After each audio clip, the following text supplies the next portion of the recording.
देखेंगे फॉर्मेशन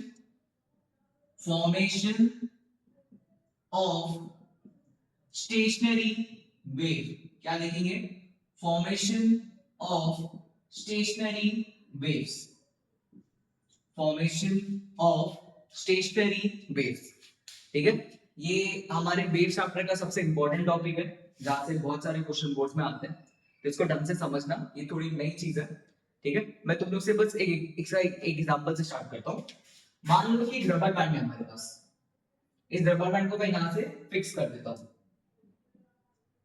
ठीक है, अब मैं तुम लोग को बोलता हूं कि इस रबर बैंड को प्लग करो। जब तुम लोग इस रबर बैंड को प्लग करोगे तो क्या कुछ ऐसे पैटर्न देखने को मिलेगा तुम लोगों को? जब बीच से प्लग करोगे तो कैसे वेव देखने को मिलेगा? इसी को क्या बोलते हैं हम लोग? Stationary wave. इसी को क्या बोलते हैं हम लोग? Stationary wave. एग्जांपल से शुरू किया, क्या क्या रीजन है उस पर भी हम लोग आते हैं। फर्स्ट, कि सर इसका नाम स्टेशनरी वेव क्यों पड़ा? देखो, जो प्रोग्रेसिव वेव्स होती है उनमें एनर्जी का ट्रांसफर होता है, दे ट्रांसफर एनर्जी। लेकिन जो स्टेशनरी वेव्स होती है उनमें एनर्जी का ट्रांसफर नहीं होता। वो क्यों नहीं होता उसको अभी हम लोग आगे देखेंगे। तो इसके लिए इनका नाम स्टेशनरी वेव पड़ा है। ये एग्जांपल से समझ रहे हो? अब देखना कि क्या होगा। देखो, होती तो ये एक ही वेव है, बट यहां पे क्या होगा, जैसे ये हमारी वेव है जो ट्रैवल कर रही है, मैंने एनर्जी दिया तो ये वेव ट्रैवल करेगी। ये मान लेते हैं ये एक फिक्स एंड है। फिक्स एंड में क्या होता है बच्चों? फिक्स एंड में बताओ, जैसे यहां से मैंने एनर्जी दी तो क्या वेव ऐसे आएगी? इधर आएगी। फिक्स एंड है। क्या मैं रेडर मीडियम पर हूं और ये दीवार है। दीवार क्या होता है? डेंसर। जब हम रेडर से डेंसर जाते हैं तो क्या फेस का चेंज होता है? क्रैश का ट्रफ, और ट्रफ का क्या हो जाता है? क्रैश। याद करो, रिफ्लेक्शन में पढ़ा था कि जब हम लोग रेडर मीडियम से डेंसर की टुवर्ड जाएंगे, रेडर से कहां जाएंगे बच्चों? डेंसर। ये डेंसर मीडियम है ना, तो क्रैश का क्या होगा? ट्रफ। ट्रफ मतलब ये एनर्जी ऐसे करके रिफ्लेक्ट होगी, ये एनर्जी क्या होगी? इस तरह रिफ्लेक्ट होगी। देख पा रहे हो कि जब मैंने यहां से एनर्जी भेजी तो ये वैसे ट्रैवल की, बट इधर जैसे पहुंची तो रेडर का डेंसर था, तो क्या होगा? फेस का चेंज होगा, तो ये वेव उल्टा घूमना शुरू करेगा। और जब ये दोनों वेव्स, रेड वाला और ब्लू वाला वेव सब सुपर इंपोज करेगा साथ में, तुम लोगों को ये पैटर्न देखने को मिलेगा। और इसको हम लोग क्या बोलते हैं बच्चों? Stationary wave. क्या बोलते हैं इसको हम लोग बच्चों? Stationery waves. तो ये बात क्लियर हुई कि क्यों ऐसा दिखता है स्टेशनरी वेव। अब कुछ थोड़ी और बातें इस पे हम लोग जानते हैं। देखो, पहला टर्म तुम लोग यहां पे देखना कि ढंग से समझो कि ये हमारे पास एक रबर बैंड है। जब तुम लोग बीच से प्लग करते हो, क्या ये कुछ इस टाइप का पैटर्न दिखाता है? ऐसे करके एक गोला सा दिखाता है। क्या यहाँ का पार्टिकल बहुत ज्यादा ऊपर भागा? यहाँ का पार्टिकल का सबसे ज्यादा ऊपर भागा? हाँ, तो मतलब ये क्या होगा? Anti node. क्या होगा ये? Anti node. कि यहाँ का पार्टिकल सबसे तेज ऊपर भागा, तो क्या होगा बच्चों? Anti node. यहाँ पे भी जितने ये वाले पॉइंट्स हैं वो सारे के सारे क्या है बच्चों? Anti nodes. ये सारे जितने भी है नीचे भी। तो इन वेव्स में कुछ पार्टिकल का डिस्प्लेसमेंट बहुत ज्यादा होता है, तो उनको हम लोग क्या बोलते हैं बच्चों? Anti node. Maximum displacement of a particle from it mean position, उसको बोला जाता है एंटी नोड।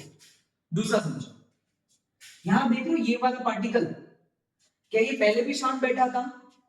और जब वेव बनी तो क्या तभी भी शांत है? भाई डिस्प्लेस ही नहीं कर रहा। इसको बोलेंगे नोड। क्या बोलेंगे बच्चों इसको? नोड। जो मैक्सिमम डिस्प्लेस करेगा, एंटी नोड। जो करेगा ही नहीं उसको क्या बोलेंगे? नोड।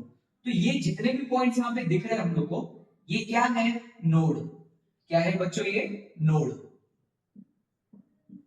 तो स्टेशनरी वेव में कुछ पार्टिकल का डिस्प्लेसमेंट बहुत ज्यादा होगा और कुछ पार्टिकल का डिस्प्लेसमेंट होगा ही। तो बेसिकली ये कुछ इस तरह होगा, बढ़ते बढ़ते बढ़ते बहुत ज्यादा होगा, फिर कम, फिर कम, फिर कम, फिर जीरो। स्विमिंग पूल में देखा, वेव पूल में क्या होता है? सारे लोग ऐसे कूदते हैं, ये वैसे कुछ है कि जब एनर्जी आएगी तो सारे पार्टिकल्स कूदेंगे, उसमें से कुछ ज्यादा कूदेंगे और कुछ नहीं कूदेंगे। तो इसको बोलते हैं एंटी नोड, और इसको क्या बोलते हैं बच्चों हम लोग? नोड। लेकिन सर अभी भी नहीं समझा कि एनर्जी क्यों नहीं ट्रांसफर हो रही है। यहां तक भी चलो बात आ गई समझ में कि ये वेव ऐसी थी फिर उल्टा गई सुपर इम्पोज किया। इनके वजह से ये नोड के वजह से एनर्जी ट्रांसफर नहीं करती। ये जो नोड है उसके चक्कर में एनर्जी का ट्रांसफर नहीं होता। अब उसके पीछे का रीजन क्या है देखो, पूरी वेव में पार्टिकल्स कूद रहे, ऊपर से नीचे कूद रहे, एनर्जी ट्रांसफर कर रहे, ये भाई कूद ही नहीं रहा। ये जो नोड है वो कूद ही नहीं रहा। उसके चक्कर में क्या हो रहा है, यहाँ की एनर्जी इधर नहीं आ पा रही, इधर की एनर्जी इधर नहीं जा पा रही। यार ऐसा समझो कि एक धागे को अगर मैं यहां से पिन से लगा दूं और मैं बोलूं कि यहाँ पे खींचोगे तो क्या इधर ही ऑसिलेशन होगा ना, इधर इधर पहुंचेगा ही नहीं। क्यों? ये पार्टिकल फिक्स हो गया ना, ये नहीं इधर एनर्जी ट्रांसफर कर रहा। समझ रहे हो? ये वही नोड है, because of this node energy transfer नहीं होती। समझ आ गया वो ये सारे पॉइंट्स? ठीक है। पहला कि दो वेव्स की वजह से बनता है सेम फ्रीक्वेंसी के, ठीक है, उनमें कुछ पार्टिकुलर डिस्टेंस से मैक्सिमम होता है एंटी नोड बोलते हैं, और किसी का कम होता है जिसको क्या बोलते हैं, नोड। यहाँ पे एक चीज चेक करना, एक वेव पॉजिटिव में जा रही थी और एक वेव कैसे जा रही है, नेगेटिव। और एक पॉजिटिव एक्स एक्सिस और एक नेगेटिव एक्स एक्सिस में मूव कर रही है, और उनका सुपर पोजिशन को हम लोग बोल रहे हैं स्टेशनरी वेव। क्या बोल रहे हैं उसको हम लोग? Stationary wave. ठीक है, तो इतना नोट डाउन कर लो।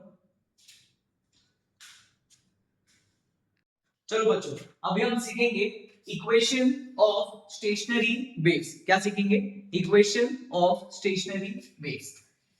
पहला y1 is a sin omega t minus kx, a sin omega t minus kx, same equation जो टेक्स्ट बुक में लिखा हुआ है। दूसरा y2 will be a sin omega t plus kx, y2 will be a sin omega t plus kx। पहले इतनी बात आ रही समझ में? एक क्या है, माइनस है, और दूसरा क्या है बच्चों, प्लस। एक माइनस है और दूसरा क्या है, प्लस। अब इससे आगे देखना, अब लिखेंगे जो y नेट है, y नेट क्या होगा, y1 plus y2। y net क्या होगा बच्चों, y1 प्लस y2। तो यहां से क्या मिलेगा वो देखो। अभी फर्स्ट ए को कॉमन निकालेंगे तो अंदर क्या बचेगा, साइन ओमेगा टी माइनस के x plus sine omega T plus के एक्स, और ये ब्रैकेट है। के वाली बात क्लियर है? ओमेगा टी माइनस के एक्स, ओमेगा टी प्लस के एक्स। अब यहां से देखना कि फॉर्मूला लिखा था वो समझो, sine C plus sine D, sine C plus sine D, इसका फॉर्मूला ध्यान रखना बच्चों। इसका जो फॉर्मूला होता है that is 2 sine C plus D by 2 cos C minus D by 2। क्या होता है बच्चों, C plus D by 2, C minus D by 2। एक बार ऐड करेंगे और एक बार सबट्रैक्ट। चलो अब इस पे देखना क्या होगा। तो पहले लिखेंगे 2a, 2 है ना आगे, और ये कौन, साइन ओमेगा टी, और इसका ऐड करो, ऐड करोगे तो kx और kx कैंसिल हो जाएगा ना, क्या बचेगा इधर, समझा? ऐड करोगे तो माइनस के एक्स प्लस के एक्स चले जाएगा, omega T 2 omega T by 2, तो वो भी कैंसिल। वैसे जब कॉस के लिए लिखेंगे तो कॉस क्या बचेगा हमारे पास, के एक्स, क्या बचेगा, के एक्स। तो यहां से हम लोग को ये बाई नेट मिलेगा। अब इसको आगे थोड़ा और सिंप्लीफाई करते हैं। देखो जो ये वाला टर्म है 2a cos kx, जो ये वाला टर्म है 2a cos kx, इसको लिखेंगे हम लोग रिजल्टेंट एम्पलीट्यूड। क्या लिखेंगे बच्चों इसको हम लोग, रिजल्टेंट एम्पलीट्यूड। तो यहां से तुम लोग को जो y नेट मिलेगा finally, y net will be r sin omega t। क्या मिलेगा बच्चों, ये r sin omega t। This is an equation for a stationary wave, जिसमें r क्या है, 2a cos kx। अभी थोड़ा आगे इसका मतलब समझेंगे कि इस पूरे टर्म को मैंने रिजल्टेंट एम्पलीट्यूड क्यों लिखा। ठीक है, इतना अच्छे से नोट डाउन कर लो। पहले ऐड किया हुआ है, इस फॉर्मूले का यूज किया, फिर इसको लिखा। चलो बच्चों, अभी एक बार देखा कि जो रिजल्टेंट एम्पलीट्यूड था उसको हमने लिखा 2a cos kx। क्या x का मतलब डिस्टेंस होता है, हाँ, इधर ये लिखने की जरूरत क्यों पड़ी सर? तो उन्होंने देखा जब उन्होंने स्टेशनरी वेव बनाया था, जब उन्होंने स्टेशनरी वेव बनाया था, तो कुछ पार्टिकल का एम्पलीट्यूड तो बहुत ज्यादा था और किसी का था ही नहीं। क्या मैं जब स्टेशनरी वेव में डिस्टेंस कवर कर रहा था तो किसी का एम्पलीट्यूड बहुत ज्यादा था और किसी का एम्पलीट्यूड बहुत कम था, तो ये एम्पलीट्यूड बदल किससे रहा है? डिस्टेंस से। ये एम्पलीट्यूड बदल किससे रहा है? डिस्टेंस से। इसलिए यहाँ पे क्या लिखा है? 2a cos kx। क्या लिखा है? 2a cos kx। अब हम लोग को हर पार्टिकल का एम्पलीट्यूड निकालने की जरूरत नहीं है, सिर्फ दो पार्टिकल्स का निकालना है। किसका? वही एंटी नोड, इसका एंटी नोड और नोड का। इसका निकालेंगे बच्चों, एंटी नोड और नोड का। चलो मैं स्टार्ट करते हैं। देखो फर्स्ट पहले हम लोग निकालेंगे नोड। नोड में रिजल्टेंट एम्पलीट्यूड क्या होता है बच्चों? जीरो। उनका होता ही नहीं एम्पलीट्यूड, तो क्या किया उसको लिखा उन्होंने जीरो। तो देखो भाई 2a cos kx is equals to 0। 2a 2a cos kx is equals to 0। यहां से cos kx भी क्या आ जाएगा? क्या जीरो आ जाएगा? हाँ। cos बच्चों जीरो कब कब होता है? cos बताओ, क्या 90 पे जीरो होता है? हाँ। फिर क्या 270 पे जीरो होता है? हाँ। तो यहां से मैं क्या लिख सकता हूं? kx will be pi by 2, 3 pi by 2, 5 pi by 2। ये सारे जगह पे cos क्या होता है बच्चों? जीरो। क्या होता है? जीरो। k का फॉर्मूला क्या होता है बच्चों? 2 pi by lambda into x। क्या होता है? 2 pi by lambda into x। अब जब मैं 2 पाई कैंसिल करूंगा तो ये यहां से किसके इक्वल आएगा? देखो ढंग से, इतना समझ गए होंगे। आगे अब इधर देखो ढंग से, क्या पाई से पाई कैंसिल कर सकते हैं? पाई से पाई कैंसिल, 2 को डिवाइड में लैम्डा को ऊपर, तो x की वैल्यू क्या मिलेगी? Lambda by 4। क्या मिलेगा बच्चों? Lambda by 4। फिर पाई से पाई को कैंसिल, 2 को नीचे, फिर क्या मिलेगा? ये 3 लैम्डा बाई 4। फिर 2 को नीचे तो क्या मिलेगा बच्चों? 5 लैम्डा बाई 4। इसको एक एक्सप्रेशन जैसे लिख लेते हैं, 2p माइनस 1 लैम्डा बाई 4। क्या लिखेंगे इसको? 2p minus 1 lambda by 4 where p is 1, 2, 3। इस तरह वो चलेगा। तो ये क्या होगा? 2p minus 1 lambda by 4। Clear है सब लोग को? कैसे लिखा? तो रिजल्टेंट को जीरो किया। cos जीरो कहां पे होता है? 90 पे, 270 पे बढ़ता रहता है। फिर k को लिखा 2 पाई बाय लैम्डा, पाई से पाई कैंसिल, तो इस तरह आप लोग को लास्ट एक्सप्रेशन आया। मतलब इन पॉइंट्स पे नोड मिलता है। कौन से? लैम्डा बाय 4 पे, 3 लैम्डा बाय 4 पे, 5 लैम्डा बाय 4 पे। इन सारे पॉइंट्स पे तुम लोग को नोड देखने को मिलेगा। अब यहां से नेक्स्ट क्वेश्चन सुनो। Distance between two nodes. Distance between two nodes. दो नोड के बीच में डिस्टेंस क्या होता है? पहला नोड कितने पे बना? क्या लैम्डा बाय 4 पे बना? और दूसरा 3 लैम्डा बाय 4 पे। तो 3 lambda by 4 minus lambda by 4 कितना होगा बच्चों? ये लैम्डा बाय 2। क्या होगा ये? Lambda by 2। तो दो नोड्स के बीच में डिस्टेंस कितना होता है? Lambda by 2। ठीक है, इतना कॉपी करो फिर आगे बताओ। हाँ, अब यहां पे जो एंटी नोड है बच्चों, एंटीनोड में जो रिजल्टेंट होता है वो होता है प्लस माइनस 2a। मतलब जब पार्टिकल ऊपर होता है या नीचे, प्लस होगा तो 2a, नीचे होगा तो माइनस 2a। ठीक है, चलो ड्रॉ करके दिखा देता हूं। ऐसा कुछ होगा।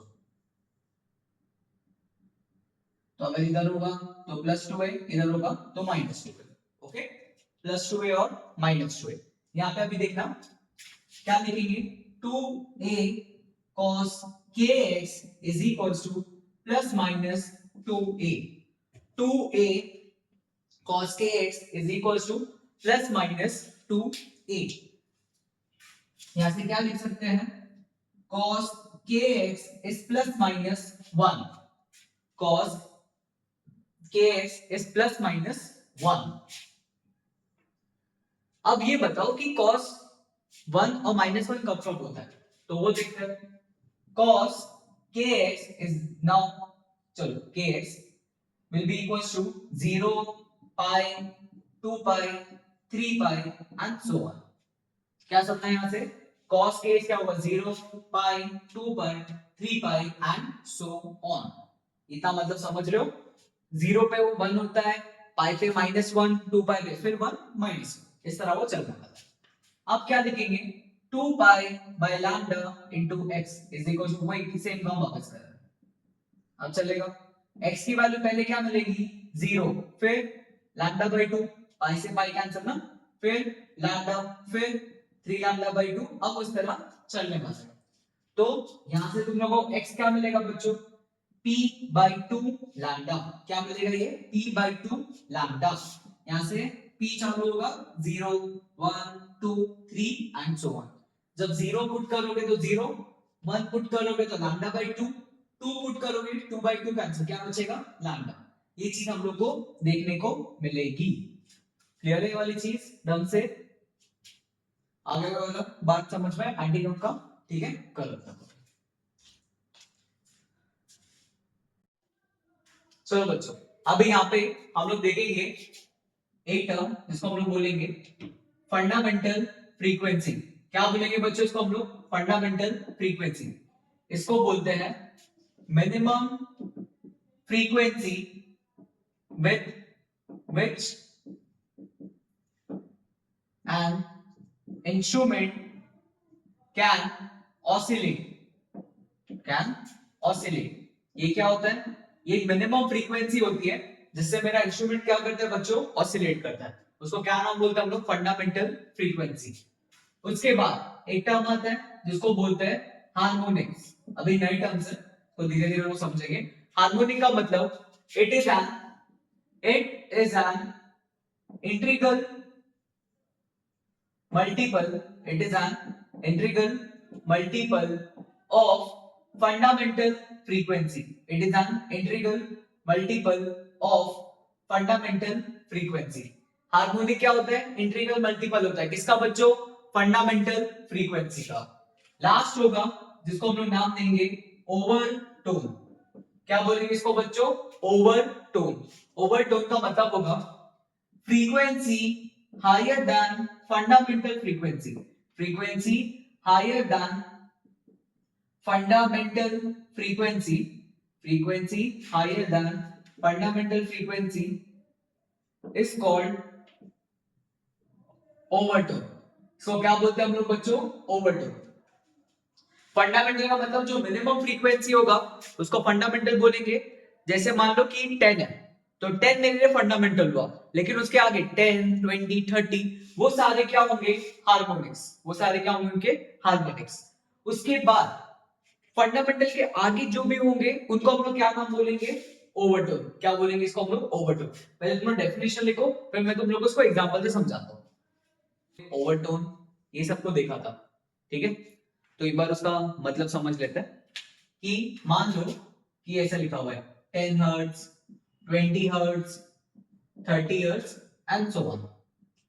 तो ये जो चीज है 10 हर्ट्ज को मैं बोलूंगा बच्चों फंडामेंटल फ्रीक्वेंसी। क्या बोलेंगे इसको हम लोग? फंडामेंटल फ्रीक्वेंसी, क्योंकि ये मिनिमम फ्रीक्वेंसी है इसलिए इसको क्या बोलेंगे हम लोग? Fundamental frequency. दूसरा हार्मोनिक क्या होता है? हार्मोनिक की बात करते हैं, इसको मैं बोलूंगा F। अब जब 20 हर्ट्ज लिखूंगा तो उसको 2F, 30 हर्ट्ज लिखूंगा तो 3F। Harmonic is an integer multiple of fundamental frequency. Harmonic is an integer multiple of fundamental frequency. तो मतलब इसको मैं बोलूंगा फर्स्ट हार्मोनिक, इसको बोलूंगा सेकेंड हार्मोनिक, इसको बोलूंगा थर्ड हार्मोनिक। समझ गए होंगे हार्मोनिक का मतलब कि वो इंटीजर मल्टीपल है फंडामेंटल फ्रीक्वेंसी का। उसके बाद ओवरटोन पढ़ा था। ओवरटोन का मतलब क्या होगा? Frequency higher than fundamental. जो फ्रीक्वेंसी फंडामेंटल से हायर होगी उसको हम लोग बोलेंगे ओवरटोन। जैसे ये खुद में फंडामेंटल है तो इसको मैं बोलूंगा जीरो ओवरटोन, कोई ओवरटोन नहीं है। इसको बोलेंगे हम लोग फर्स्ट ओवरटोन, इसको हम लोग बोलेंगे सेकेंड ओवरटोन। समझ गए होंगे कि जो मिनिमम फ्रीक्वेंसी उसको फंडामेंटल बोलते हैं उसके बाद जो इंटीजर मल्टीपल होता है उनको हम लोग हार्मोनिक बोलते हैं। जैसे f को फर्स्ट लिखा 2f तो सेकंड हार्मोनिक, 3f मतलब थर्ड हार्मोनिक। और जो फ्रीक्वेंसी फंडामेंटल से ज्यादा होती है उसको ओवरटोन बोलते हैं, जैसे जीरो ओवरटोन, फर्स्ट ओवरटोन और सेकंड ओवरटोन। ठीक है, चलो अब इसके बाद अब इस पे हम लोग काम करना स्टार्ट करते हैं। पहले हम लोग देखेंगे class closed organ pipe, closed organ pipe. ठीक है, बहुत इंपॉर्टेंट है, बोर्ड्स ले 3-4 मार्क्स ले आ जाता है। Closed organ, sir organ pipe का मतलब क्या होता है? ये बेसिकली एक प्लास्टिक का पाइप, जो पानी वाले पाइप्स होते हैं ना, उसी को हम लोग ऑर्गन पाइप का नाम दे रहे हैं। तुम लोग अपने पेन के ढक्कन को भी ऑर्गन पाइप बोल सकते हो कि एक ऑर्गन पाइप है, ये यहाँ से ओपन है और ये यहाँ से क्या है, क्लोज, तो उसको हम लोग ऑर्गन पाइप जैसा ट्रीट कर सकते हैं। क्या क्या ध्यान रखना है वो समझो। पहला, जो क्लोज एंड होगा, जो क्लोज एंड होगा वहां हमेशा बनेगा नोड। क्लोज एंड में हमेशा क्या बनेगा, नोड, वो भी निकाल देंगे। और जो ओपन एंड है, जो ओपन एंड है उसको बोलेंगे हम लोग एंटी नोड। क्या बोलेंगे बच्चों, एंटी नोड। जो क्लोज एंड है उसको नोड बोलेंगे और जो ओपन एंड है उसको क्या बोलेंगे बच्चों हम लोग, एंटी नोड। क्या बोलेंगे हम लोग इनको, एंटी नोड। एक आध चीज और समझ लेते हैं, देखो ढंग से, ये सब तुम लोगों में चैप्टर स्टार्टिंग में बता चुका हूं। जैसे ऐसा कुछ डायग्राम है, यहाँ पे एक नोड है और यहाँ पे एक नोड है, दो नोड के बीच का डिस्टेंस क्या होता है बच्चों, दो नोड के बीच का distance it is lambda by 2। याद करवाया था ना, दो नोड के बीच का डिस्टेंस क्या होता है, लैम्डा बाई 2। तो सर नोड और एंटी नोड के बीच का डिस्टेंस क्या होगा, नोड और एंटी नोड के बीच का डिस्टेंस, ये जो डिस्टेंस होगा इसको बोलेंगे हम लोग लैम्डा बाई 4। क्या बोलेंगे, लैम्डा बाई 4। साथ में बोलो, दो नोड दो एंटी नोड के बीच का डिस्टेंस होता है लैम्डा बाई 2। एक नोड और उसके बाजू के एंटी नोड का डिस्टेंस होता है लैम्डा बाई 4। तो ये कुछ बेसिक चीज है जिसको हम लोग याद रखेंगे। अब आगे स्टार्ट करते हैं। चलो बच्चों, अभी हम लोग क्लोज्ड ऑर्गन पाइप को देखेंगे। यहाँ पे पहला वाला केस देखो, यहाँ पे एक ऑर्गन पाइप लिया कोई, जो तुम लोगों को बता रहा था, और इसको बंद किया। अब क्या करेंगे इसमें, पहला जो क्रिएट होगा, ओपन एंड मतलब एंटी नोड और क्लोज एंड मतलब नोड। जो ओपन एंड होता है उधर एंटी नोड बनता है और क्लोज एंड में क्या बनता है बच्चों, नोड। वेलोसिटी का formula v is equals to f lambda. v is equals to क्या होता है बच्चों, f लैम्डा। अभी हम लोग इसको मिनिमम फ्रीक्वेंसी पे ऑपरेट कर रहे हैं, ठीक है। अब ये होगा एंटी नोड और ये हमारे लिए क्या होगा, नोड। एक एंटी नोड और एक नोड। नोड और एंटी नोड के बीच में डिस्टेंस क्या होता है बच्चों, लैम्डा बाई 4। क्या होता है बच्चों, लैम्डा बाई 4। क्या ये लैम्डा बाई 4 उसका लेंथ भी है, ये जो लैम्डा बाई 4 है क्या उसका लेंथ भी है, हाँ। तो क्या कर सकते हैं हम लोग, जो लेंथ L है उसको क्या लिख सकते हैं, लैम्डा बाई 4। ये जो पाइप का लेंथ है उसको क्या लिख सकते हैं हम लोग, लैम्डा बाई 4 लिख सकते हैं ना। तो लैम्डा यहां से क्या आएगा बच्चों, 4L। लैम्डा यहां से क्या आएगा बच्चों, 4L। Lambda will be equals to 4L। अब वेलोसिटी का फॉर्मूला क्या होता है, f लैम्डा। क्या होता है बच्चों, f लैम्डा। तो यहां से तुम लोग को f क्या मिलेगा, f क्या मिलेगा, क्या v बाई 4L मिल जाएगा, f क्या मिलेगा, v बाई 4L। अब f का मतलब होगा इसमें ये मिनिमम फ्रीक्वेंसी है, इसलिए इसका नाम क्या पड़ेगा, फंडामेंटल फ्रीक्वेंसी। फिर उसके बाद v का मतलब होगा यहाँ पे वेलोसिटी, और इसको और क्या बोल सकते हैं हम लोग, first harmonic and zero overtone. और क्या बोल सकते हैं इसको, फर्स्ट हार्मोनिक और जीरो ओवरटोन। सब तो आ गया होगा, पहला वाला केस समझ में, इधर एंटी नोड इधर node, this is lambda by 4। तो यहां से क्लियर है, चलो इतना कॉपी कर लो। अब इसके बाद जो दूसरा केस है वो देखते हैं। दूसरे केस को समझना कि अब मैं जब फ्रीक्वेंसी बढ़ाऊंगा तो वेवलेंथ कम हो जाएगी। v इक्वल्स टू क्या होता है, f लैम्डा। ध्यान से समझो, v is equals to f lambda. जब मैं फ्रीक्वेंसी बढ़ाऊंगा तो वेवलेंथ कम हो जाएगी। मतलब अब हम लोग को छोटे छोटे वेव्स देखने को मिलेंगे। तो इसमें क्या बनेगा वो देखो, अब ये कुछ इस तरह हम लोग को पैटर्न देखने को मिलेगा। पहले देखने सिर्फ इतना देखने को मिला था क्योंकि पहले वेवलेंथ बड़ी थी, अब वेवलेंथ छोटी हो गई है, तो कुछ इस तरह देखने को हम लोग को क्लास मिलेगा।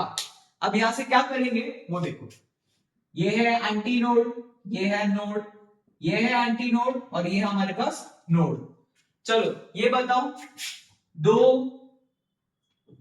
ये नोड के बीच का डिस्टेंस क्या होता है, दो नोड के बीच का डिस्टेंस लैम्डा बाई 2, नोड और एंटी नोड के बीच का डिस्टेंस बच्चों लैम्डा बाई 4, क्या होता है लैम्डा बाई 4।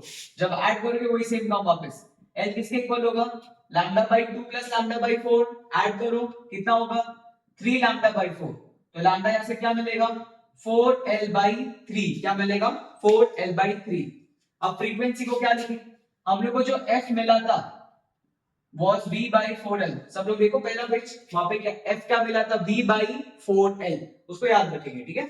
अब इसकी फ्रीक्वेंसी को मैं f डैश लिख रहा हूं, that is v by lambda, v by lambda। अब लैम्डा की वैल्यू इधर पुट करो तो f डैश क्या मिलेगा, f डैश इसको पुट करोगे तो क्या मिलेगा 3 ऊपर आएगा और अंदर क्या बचेगा v by 4l, क्या बचेगा v by 4l। अब इसमें इसको क्या बोल सकते हैं हम लोग f, तो f डैश क्या मिला 3f। सर 3f का मतलब क्या हुआ, बोलो बोलो साथ में, थर्ड हार्मोनिक। हाँ अरे इंटीजर मल्टीपल होता है ना, अब 3 आ गया तो 3 बोल दिया, 5 आएगा तो 5 बोल देंगे। क्या ये जो हम लोग को फ्रीक्वेंसी मिली क्या ये फंडामेंटल के बाद मिली है, ये जो फ्रीक्वेंसी मिली है फंडामेंटल के बाद मिली है ना, ओवरटोन का फर्क पड़ेगा तो उसको क्या बोलेंगे हम लोग फर्स्ट ओवरटोन, क्या बोलेंगे फर्स्ट ओवरटोन। कंफ्यूज नहीं होना, फिर सुनो, हार्मोनिक का मतलब इंटीजर मल्टीपल होता है और ओवरटोन का मतलब फ्रीक्वेंसी हायर देन फंडामेंटल, अब वो कोई भी हो उसको वो हम लोग फर्स्ट ही लिखेंगे ठीक है। इतनी बार हार्मोनिक का मतलब इंटीजर मल्टीपल और ओवरटोन का मतलब फ्रीक्वेंसी हायर देन फंडामेंटल, तो ये हमारा सेकंड केस हो जाएगा। कर दो इसको कॉपी, फिर आगे बढ़ते हैं। चलो बस अभी हम लोग थर्ड केस देखेंगे।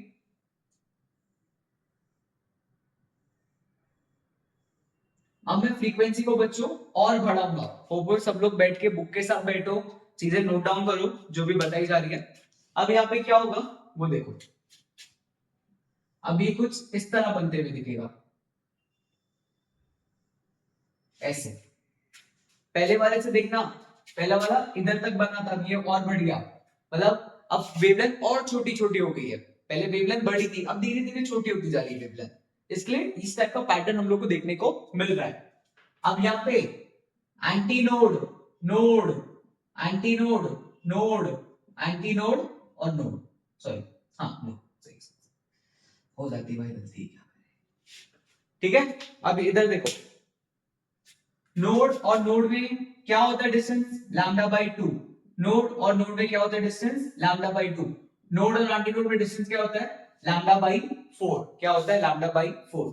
अब इधर lambda by 2 plus lambda by 2 कितना lambda, lambda by 2 plus lambda by 2 कितना lambda, lambda plus lambda by 4 कितना होगा बच्चों 5 लैम्डा बाई 4, इन तीनों का ऐड करो क्या आएगा 5 लैम्डा बाई 4। तो यहां से लेंथ किसके इक्वल आएगा 5 लैम्डा बाई 4 के, सेम का हम वापस कर रहे हैं, तो लैम्डा क्या मिलेगा बच्चों 4l बाई 5, क्या मिलेगा 4l बाई 5। अब वही फ्रीक्वेंसी f डैश उसको लिखेंगे v बाई लैम्डा, क्या लिखेंगे v बाई लैम्डा, तो ये जो f डैश है अब वो क्या मिलेगा f dash 5 into v by 4l, क्या मिलेगा 5 इंटू v बाई 4l। इसको क्या बोलते थे बच्चों हम लोग f, क्या बोलते थे इसको f, तो f डैश क्या हो जाएगा 5f, 5f अरे 5f, अब 5 टाइम्स तो इसको क्या लिखेंगे हम लोग फिफ्थ हार्मोनिक, हाँ अब समझ गए होंगे क्या बोलेंगे इसको हम लोग फिफ्थ हार्मोनिक। हाँ अब ये मुझे बताओ क्या ये फर्स्ट ओवरटोन के बाद आया है, हाँ अगर फर्स्ट ओवरटोन के बाद आया है तो इसको क्या नाम देंगे हम लोग सेकेंड ओवरटोन, क्या नाम देंगे इसको बच्चों हम लोग सेकेंड ओवरटोन। तो ये फॉर्मूले सबको याद होने चाहिए, ठीक है। ये वाला केस समझ गए होंगे? तीनों केसेस को ढंग से देखना। पहले से इतना बना था पहले वाले में, फिर दूसरे में इतना बना था, अब तीसरे में ये पूरा बन गया। इसके और भी आगे बनते पर उतनी जरूरत नहीं है। ठीक है, कर लो इतना कॉपी। चलो बच्चों, अभी हम लोग देखेंगे ओपन ऑर्गन पाई। क्या देखेंगे अभी हम लोग? ओपन ऑर्गन पाई। ठीक है, क्या देखने वाले बच्चों? Open organ pipe. ये जो पाइप है अभी दोनों साइड से ओपन करने वाले हैं। ये जो पाइप है अभी, ये दोनों साइड से क्या होंगे? ओपन। अब इसमें देखो, ओपन एंड में क्या बनता है बच्चों? एंटीनोड। क्या बनता है? एंटीनोड। तो मुझे इधर भी एक एंटीनोड बनाना है और इधर भी, तो यहाँ पे भी कुछ इस तरह बनेगी। मुझे ऊपर भी एक एंटीनोड बनाना था और नीचे भी, तो जो वेव का पैटर्न होगा वो कुछ ऐसे होगा। इधर एक antinode, node, antinode, antinode, node, antinode. अब इधर डिस्टेंस बिटवीन टू एंटीनोड, दो नोड के बीच का डिस्टेंस क्या था? बोलते रहो साथ में, क्या होता है? Lambda by 2। तो एंटीनोड के बीच में भी बच्चों क्या डिस्टेंस होगा? Lambda by 2। क्या होगा? Lambda by 2। चलो तो यहाँ पे स्टार्ट करते हैं। Lambda by 2 is equals to L. Lambda by 2 is equals to L. तो लैम्डा यहां से क्या होगा? 2l। क्या होगा बच्चों? ये 2l। अब फ्रीक्वेंसी का formula f is v by lambda. अब से बोल रहे हैं ना, फ्रीक्वेंसी का फॉर्मूला क्या होगा? v by lambda. इसका पहला केस है, ठीक है। तो f यहां से क्या मिलेगा बच्चों? v by 2l। क्या मिलेगा यहां से? f v by 2l। क्या ये सबसे छोटा फ्रीक्वेंसी इसमें पॉसिबल है? हाँ, इस इंस्ट्रूमेंट में। तो इसको हम लोग नाम देंगे फंडामेंटल फ्रीक्वेंसी। ये फंडामेंटल इंस्ट्रूमेंट के हिसाब से बदलता रहता है। ये नहीं सर पहले v/4, पहले v/4l था, अब v/2l क्यों? अलग अलग इंस्ट्रूमेंट्स का अलग अलग होता है। तो यहाँ पे इसको क्या बोलेंगे हम लोग? Fundamental frequency. क्या बोलेंगे इसको हम लोग? Fundamental frequency. फिर बोलेंगे इसको हम लोग फर्स्ट हार्मोनिक। क्या बोलते हैं इसको हम लोग? First harmonic. बोलो बोलो साथ में आएगा। फिर इसको बोलेंगे हम लोग जीरो ओवरटोन। क्या बोलेंगे इसको हम लोग? Zero overtone. क्लियर है इतना? नोड एंटीनोड एंटीनोड के बीच का डिस्टेंस लैम्डा बाय 2, लैम्डा निकाला, फ्रीक्वेंसी में पुट किया, फिर आंसर आया। करो इतना कॉपी करो, फिर आगे बढ़ते हैं। चलो अब इसके बाद सेकंड केस देखेंगे।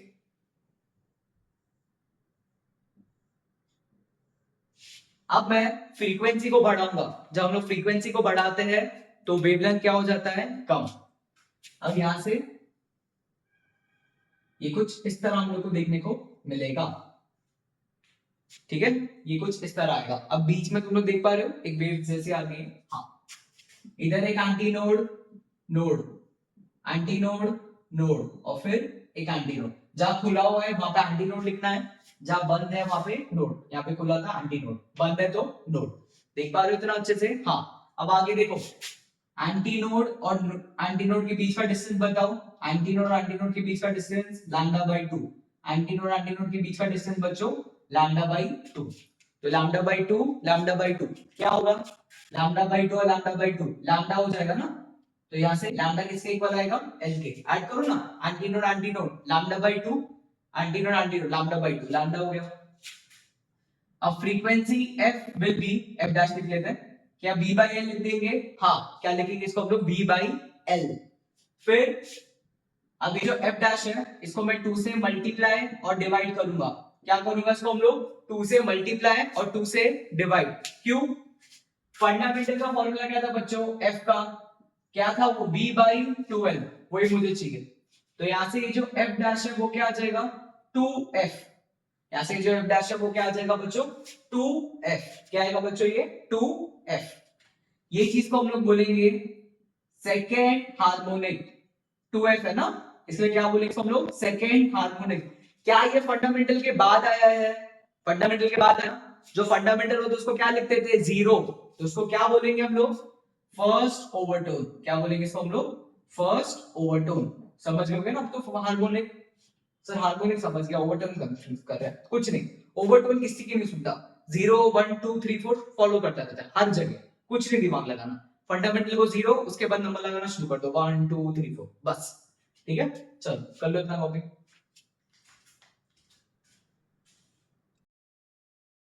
बच्चों अब आगे वाला पार्ट देखना।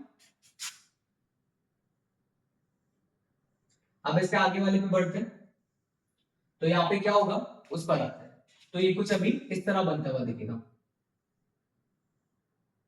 अब यहाँ पे कुछ ऐसे दो लूप्स आ जाएंगे, ये देखने को मिल रहा है सब लोग को, ठीक है। अब यहाँ पे क्या हो गए, दो लूप्स आ गए, तो क्या होगा, antinode node, antinode node, antinode node और फिर एंटीनोड। क्या क्लियर है जनाब? अब बीच में मैंने दो लूप्स लगा दिए, पहले देखना बीच में एक लूप लगाया था, दो लूप लगा दिए, ठीक है। ये होगा लैम्डा बाई 2, दो एंटीनोड के बीच का डिस्टेंस, वैसे दो एंटीनोड के बीच का डिस्टेंस और वैसे दो एंटीनोड के बीच का डिस्टेंस। तो सारे के सारे कितने होंगे, लैम्डा बाई 2, लैम्डा बाई 2 और लैम्डा बाई 2। क्या मिलेगा अभी यहां से, तीनों का ऐड करोगे तो कितना आ जाएगा, ये 3 लैम्डा बाई 2 किसके इक्वल होगा बच्चों, एल के। 3 लैम्डा बाई 2 किसके इक्वल होगा, एल के। तो लैम्डा क्या मिलेगा, लैम्डा ये आएगा 2l बाई 3। क्या आएगा ये बच्चों, 2l बाई 3। कितना आएगा ये, 2l बाई 3। चलो अब यहां से देखना, जो f डैश है वो क्या होता है, v बाई लैम्डा। जो f डैश है वो क्या होता है, v बाई लैम्डा। तो क्या आएगा यहां से answer, this f dash will be, क्या ये 2l और 3 इधर आ जाएगा ना भाई, इसको जब लिखोगे 2l इधर और 3 ऊपर आ जाएगा, तो ये जो f डैश हम लोग को मिलेगा वो 3 इंटू क्या मिलेगा, v बाई 2l। क्या मिलेगा ये, 3 इंटू क्या मिलेगा ये बच्चों, v बाई 2l। क्या मिलेगा ये, 3 इंटू v बाई 2l। समझ आ गया होगा, होप करता हूं, ठीक है। ये क्या आएगा, 3 into v by 2l। Clear है इतना? क्या ये अभी हम लोग को v बाई 2l क्या होता था बच्चों, f।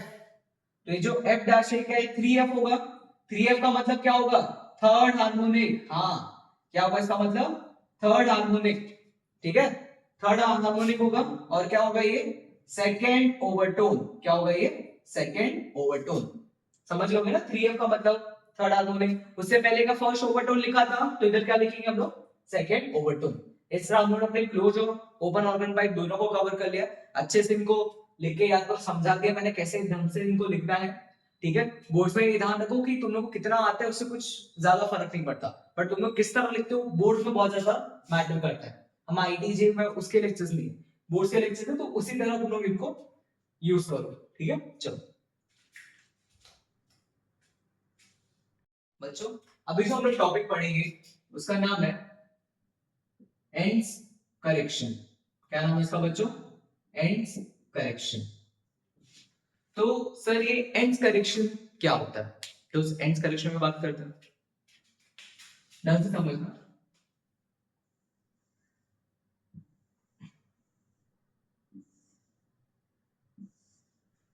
यहाँ पे ये कुछ इस तरह है। अब मैं यहाँ पे दो लेयर्स इसके बना रहा हूं, देखो ढंग से, एक नहीं दो लेयर यहाँ पे हम लोग बना रहे हैं, ठीक है। बेसिकली ये जो पाइप है उसका एक इनर पार्ट है और इसका एक आउटर पार्ट है, ये वाला चलो। ये जो अंदर वाला पार्ट है इसको हम लोग लिख रहे हैं डी। अब ध्यान से समझो, क्या पार्टिकल मैक्सिमम डिस्प्लेस करता है एंटीनोड में, भाई पार्टिकल बहुत ज्यादा डिस्प्लेस करता है ना एंटीनोड में। अगर मैं किसी चीज को बहुत ज्यादा प्रेशर दूं, वेव्स को भी बहुत ज्यादा प्रेशर दूं, ऐसा खुल पाएंगे क्या, खुद सोचो कि प्रेशर बहुत ज्यादा प्रेशर लग रहा है, तो कैसे एंटीनोड बन पाएगा, नहीं। तो एंटीनोड बनता कहां पे, जहां पे कम प्रेशर हो। हाँ भाई सही बात है। अब इधर समझो कि यहाँ पे भी एयर के पार्टिकल्स है और बाहर भी है, अंदर के एयर पार्टिकल्स बंद बंद बैठे, तो अंदर प्रेशर थोड़ा सा ज्यादा होगा, बाहर तो एयर है, लाइक बाहर पूरा खुला जगह है ना, तो वहां का प्रेशर क्या होगा, कम। तो असली में होता क्या है कि ये जो एंटीनोड है ना वो एच पे नहीं बनता, वो स्लाइटली ऊपर बन जाता है। ये जो एंटीनोड है ना ये एच पे नहीं, ये स्लाइटली ऊपर बन जाता है, और इसको हम लोग लिखते हैं ई। ई का मतलब होता है बच्चों एंड्स करेक्शन। क्या होता है इसका नाम, एंड्स करेक्शन। और ई का फॉर्मूला होता है 0.3 D, when d is the inner diameter, when the inner diameter। सबको समझ आ गया होगा क्या होता है एंड्स करेक्शन, कि एंटीनोड को बनने के लिए क्या चाहिए होता है, कम प्रेशर। जहां प्रेशर कम हो वहां पे बन जाएगा, तो ये एंड में नहीं बनता, ये ऊपर की तरफ बनता है। क्यों? बाहर का प्रेशर अंदर के मुकाबले कम है, तो ये अच्छे से खुल पाएगा। तो यहां से अभी हम लोग लेंथ लिखेंगे, ये क्या होगा, ये तो एल था, ये हो गया हमारी लेंथ, कैपिटल एल। समझ आ रहा है? तो जब अभी तुम लोग फ्रीक्वेंसी लिखोगे एफ, एफ क्या लिखोगे, v बाई एल। क्या लिखोगे अभी? v by L. इसको एंड में पढ़ा लो, पहले वो सारा पढ़ाने के बाद इसको पढ़ा लो कि तुम लोग को समझ में आ जाए। क्या v बाई 4l था? अब क्या लिखेंगे, f v, कुछ नहीं करना, कैपिटल एल की जगह क्या लिखेंगे, l plus e, where e is the ends correction। सिर्फ कुछ नहीं करना, प्लस e को ऐड कर देना। ये चीज को हम लोग क्या बोलते हैं बच्चों, एंड्स करेक्शन। लेकिन ये किस लिए हो गया, क्लोज पाइप के लिए। किस लिए हो गया ये बच्चों, क्लोज पाइप के लिए। लेकिन अगर पाइप ओपन हो तो, ओपन पाइप में क्या होगा, ओपन पाइप में क्या वो दोनों जगह से ओपन है, भाई दोनों जगह से ओपन है ना, तो कितनी बार एंड्स करेक्शन लगेगा, 2 बार। ऊपर से भी ओपन है, नीचे से भी ओपन है, तो दोनों जगह आएगा ना एंड्स करेक्शन, ऊपर और नीचे। तो वहां पे फ्रीक्वेंसी का फॉर्मूला होगा v अपॉन 2l। यहाँ पे क्या लिखेंगे, 2 अपॉन में l प्लस 2e। क्या लिखेंगे, l प्लस 2e। देखो एक बार दिखा देता हूं, ये तो आ गया होगा ना समझ में, l plus e, where e is the ends correction। ये एक ही बार खुलता है। ओपन पाइप में क्या होगा, ओपन पाइप में समझो ये हमारा ओपन पाइप है, तो यहाँ पे भी होगा और इधर भी आएगा। ये देख रहे हो, यहाँ पे ये स्मॉल एल होगा, ये स्मॉल एल होगा ना, और इधर क्या होगा, ये e होगा, और ये भी क्या होगा, e। तो l प्लस 2e क्या हो जाएगा, l प्लस 2e। इसको हम लोग बोलते हैं हमारा एंड्स करेक्शन। ठीक है, लिख लो ये।